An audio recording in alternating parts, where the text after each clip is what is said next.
We begin tonight with breaking news out of Egypt. The country's deputy health minister says at least 73 people were killed, hundreds more injured when riots erupted after a football match in the city of Port Said. The fighting broke out after a match between the home team in that country and the Al Ahly team. Port Said is northeast of Cairo. Now, if you take a look at this video here, you can see the stadium on Google Earth. And after reports of violence there began to emerge, a fire broke out in a stadium in Cairo after a referee there cancelled the match scheduled for tonight. CNN's Ben Wedeman joins us now live from Cairo. Ben, bring us up to date first from Port Said.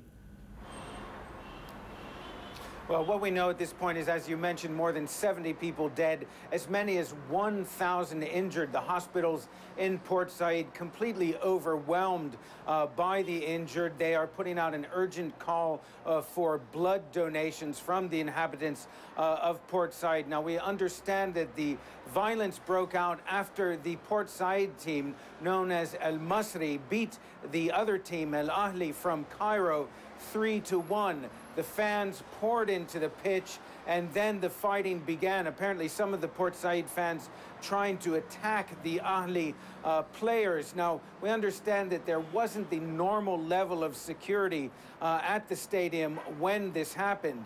Now, the head of the Supreme Council of the Armed Forces, Field Marshal Tantawi, has dispatched 2 airplanes there to bring the injured back, and as well as the members of the Ahly team as well. Now, there is one group of Ahly supporters known as the Ultras. They are the dedicated, hardcore fans for the Ahly team, this team from Cairo.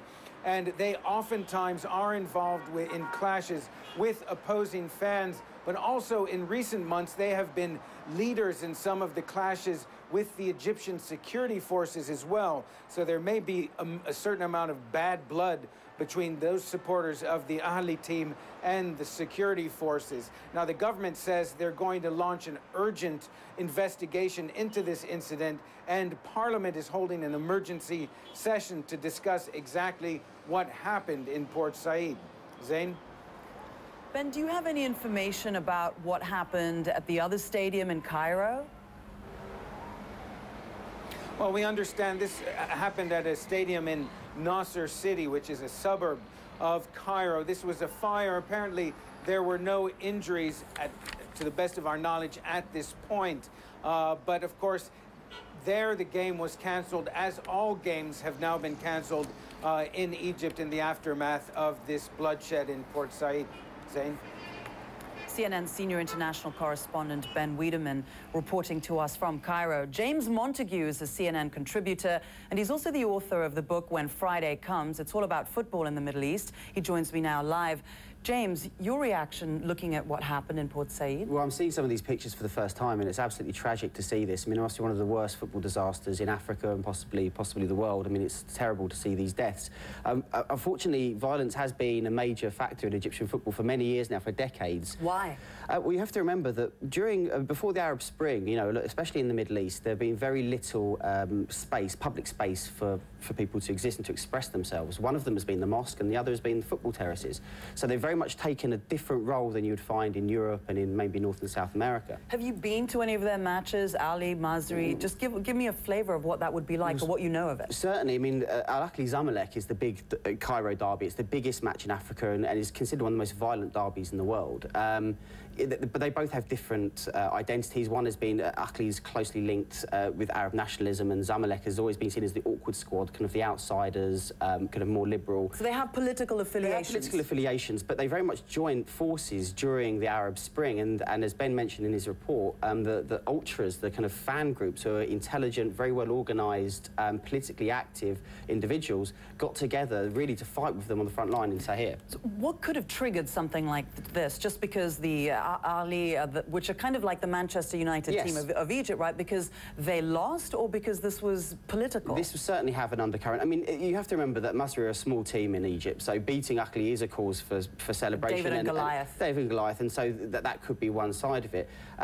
But you know, there is also the issue that since the revolution, before the fans would fight the police every weekend from 2007, really, when these fan movements first started coming into existence.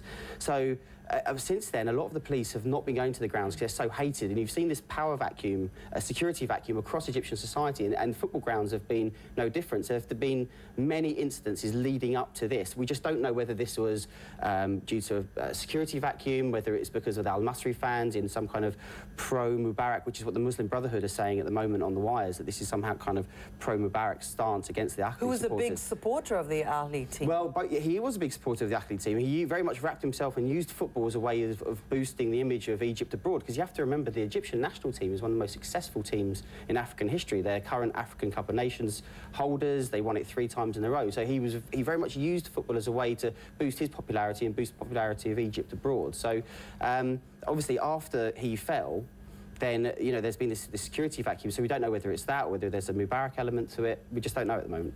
Thank you so much, James Montague, a CNN contributor as well as author of the book When Friday Comes. Thanks so much. You're watching Connect the World live from London. Still to come on CNN, the Taliban says